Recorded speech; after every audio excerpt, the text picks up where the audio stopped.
Jeffrey Nicole ceritakan pengalaman duel di atas ring dengan netizen, berujung curhat-curhatan. Aktor Jeffrey Nicole menjadi tempat curhat warganet yang sempat menantangnya berduel di atas ring beberapa waktu lalu. Untuk diketahui, Jeffrey dan warganet pemilik akun @kanupalevi menyelesaikan masalah mereka di atas ring. Pemilik akun tersebut sportif menerima kekalahannya dan melupakan masalah yang ada. Beres adu jotos pun keduanya akrab dan warganet itu curhat soal rumah tangganya ke Jeffrey Nicole. Ia minta maaf terus abis itu curhat dia, kata Jeffrey Nicole di kawasan Kuningan, Jakarta Selatan, Kamis tanggal 14 April tahun 2022. Terus dia curhat kalau dia udah punya anak satu, udah nikah, lanjut Nicole. Tak hanya itu, keduanya menghabiskan waktu bersama sembari merokok bareng setelah pertandingan. Akhirnya ngerokok bareng kan udah selesai kan, ucap Nicole.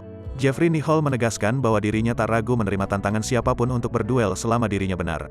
Selama merasa benar ya lawan aja sih, ujarnya. Berawal dari Jeffrey Nicole yang dianggap berlebihan marah karena filmnya dibajak, Nicole menantang duel warganet yang menyebutnya berlebihan.